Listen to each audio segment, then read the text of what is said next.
Merci. שבוע טוב ומבורך, ברשות מורי ורבותיי, ברשות מרא דאתרא, רבנו ישעיה שיחיה ויאריך ימים, avec la permission de tous les rabbins.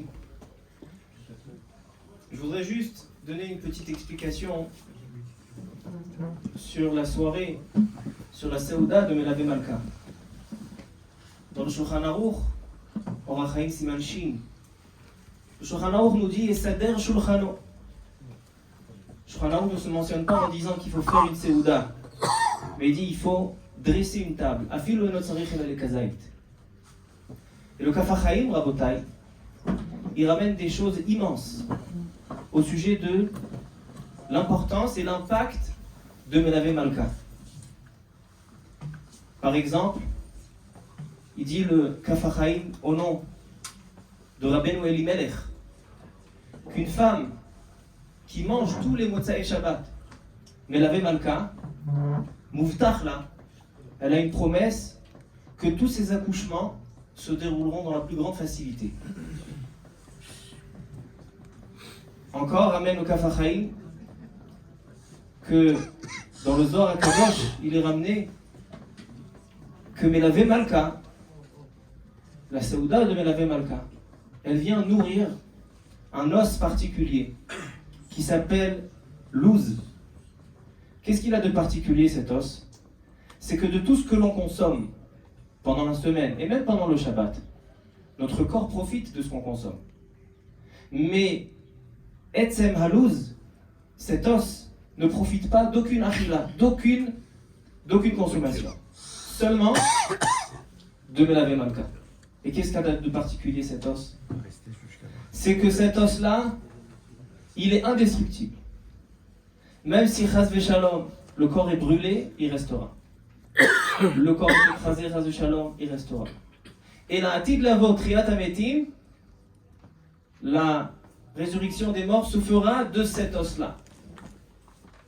Et encore à Botaï, encore une liste de choses ramenées dans le Kaf HaChaim au sujet de Melavé Malka. Et je voudrais juste vous demander quelle est la profondeur de ce Inyan. Pourquoi Melavé Malka, au Hachem chez les Juifs, il y a énormément de Saoudot. Énormément de Saoudot. Shabbat, 3. Il y en a, ils ont rajouté le Kiddush en tant qu'une Saouda Trova.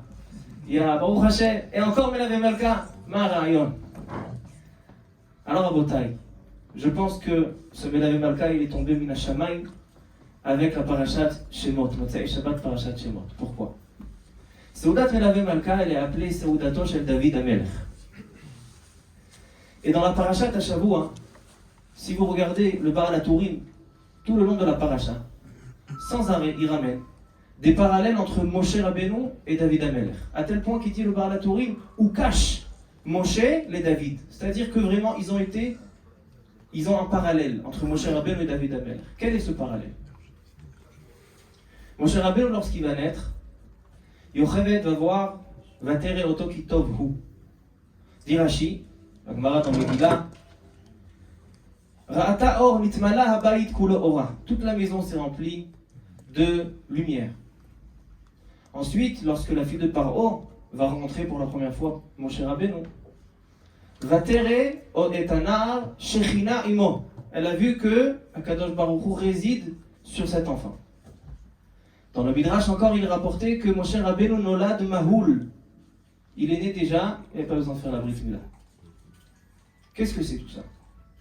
Dans les Sfarim, il est ramené que ce or, nitmala habayit kulo ora, c'est le or, cette lumière, or aganouz.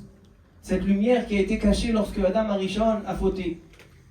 Avant la faute de Adam Arishon, il y avait une lumière si intense qu'un homme, c'était tellement clair, la vision de sa vie, c'était tellement clair, il n'y avait même pas de place à la faute. Aujourd'hui, si on faute, on a des petites fautes par-ci, par-là, un petit lachonara à droite, c'est parce qu'on ne voit pas assez clair. Si on voyait assez clair, savoir quel impact ont nos actions, on ne fauterait pas.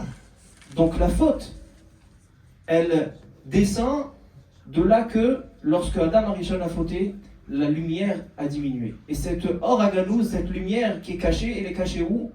Elle est cachée dans la Torah. Et lorsqu'un homme se remplit d'études de la Torah, il ne se remplit pas seulement de savoir, mais il se remplit de lumière afin que lorsqu'il va sortir d'un shiur, il va sortir d'une étude, il observera le monde avec une lumière. Si jusqu'à maintenant, certaines choses, il ne faisait pas attention, et bien maintenant, l'étude qu'il a étudiée lui éclaircit ses actes. Maintenant, Rabotai, il y a un midrash intéressant dans Psikta Zudreta, ramené dans Balatourim.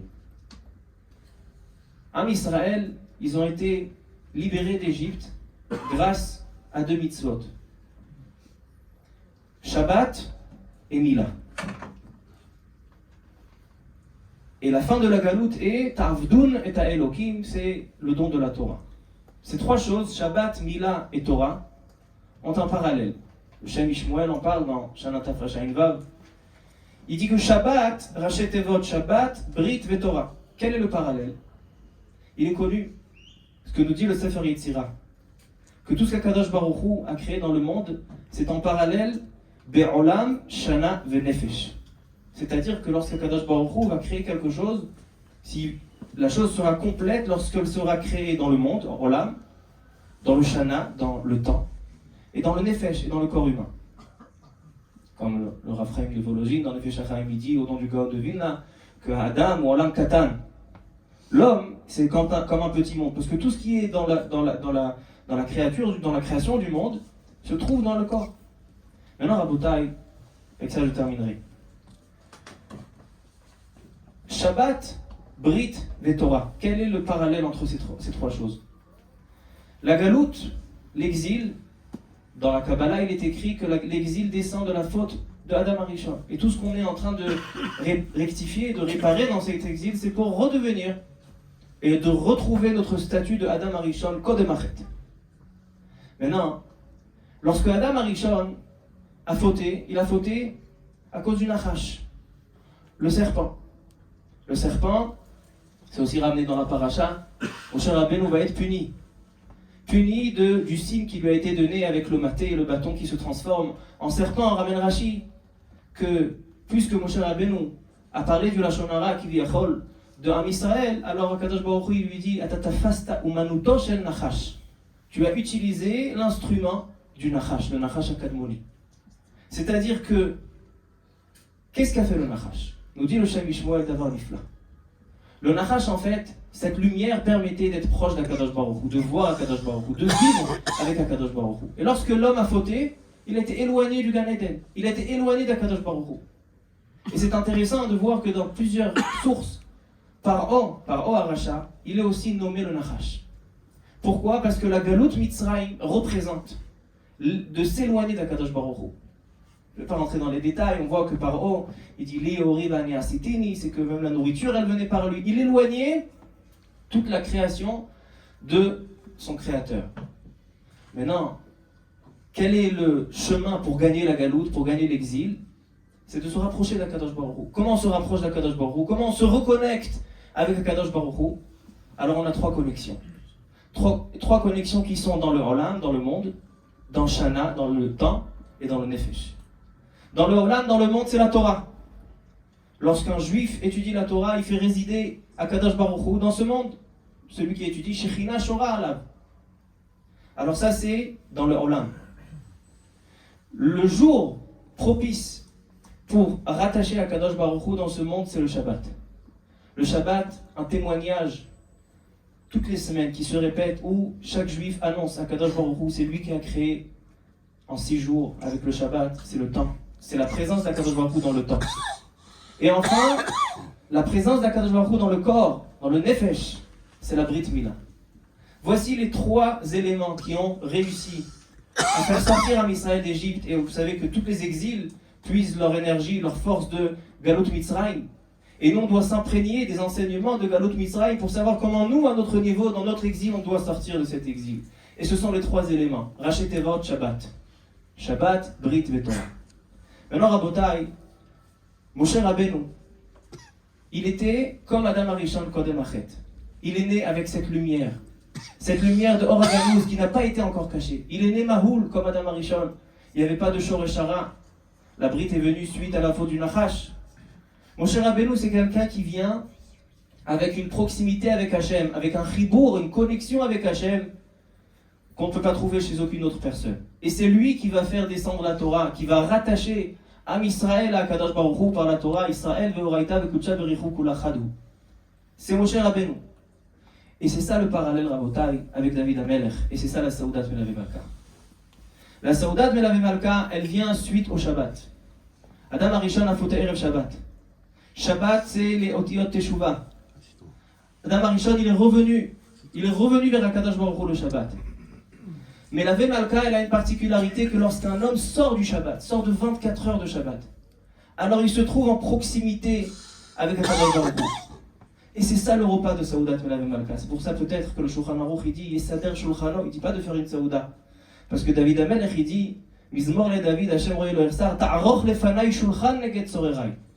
Lorsque Kadosh Baruch Hu va dresser une table devant David HaMelech pour montrer la Géoula à la présence d'Akadosh Baruch Hu, c'est ça le Mashiach. Le Mashiach, il va reconnecter à Kadosh Baruch Hu. Donc c'est ça le parallèle entre Adam Arishon, David HaMelech, Moshe Rabbeinu. C'est peut-être aussi les racheter votre Adam, c'est Adam, David et Moshe.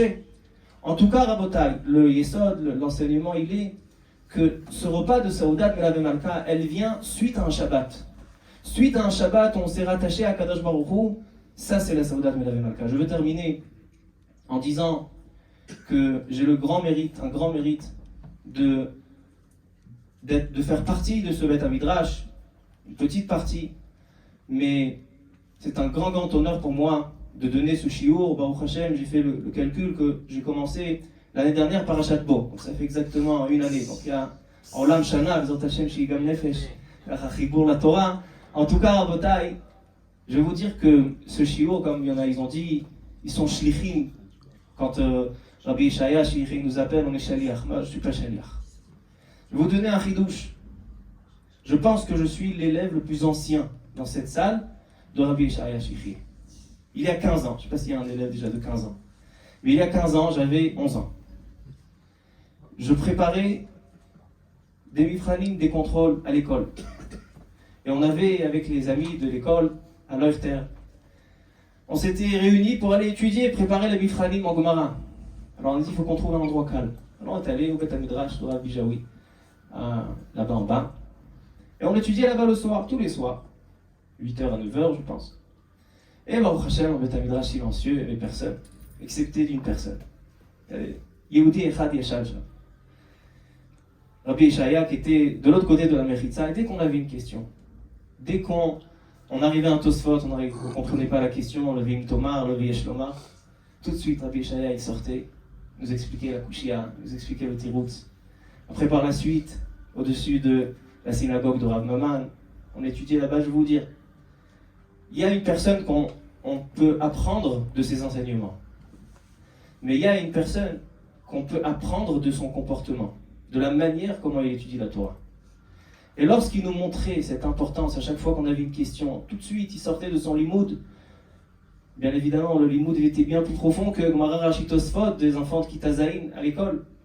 Mais cet engagement, cette shkida, cette présence 24 heures sur 24, je me rappelle, j'allais étudier de temps en temps, 1h l'après-midi, Ben Azmanim. Vous savez quoi, Ben Azmanim, on fait une Tova avec Akadosh Baruch Hu, on va se sentir avec Chachamim, on le fait le mot des Échats. Et bien, Rabbi Yeshaya, c'était les heures des Zdarim. C'était 9h, 1h, 3h, 7h, il n'y avait pas de. En Ben Azmanim.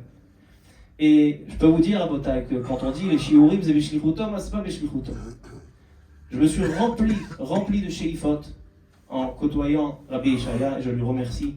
Une grande akaratatov personnelle, et pour le Tzibour, si le Tzibour y profite, ça fait partie des Sheifot. Alors donc, Eiratzon Bezrat Hashem, que, vous savez, comme on l'a dit, sortir de la galoute et se reconnecter avec Hashem, reconnecter avec la Torah, le Shabbat et la Mila. Et si ici, le Shabbat, la Torah, elle est encore plus accentuée, alors vous avez de quoi vous connecter à Kadosh Baruch Hu et de faire venir la Géoula. Donc, de participer dans ce Beth HaMidrash, c'est pas seulement participer et profiter de l'étude, mais c'est de rapprocher la Géoula, de se rattacher avec Hashem. Beruchim tiyu, mitzvot. Amen.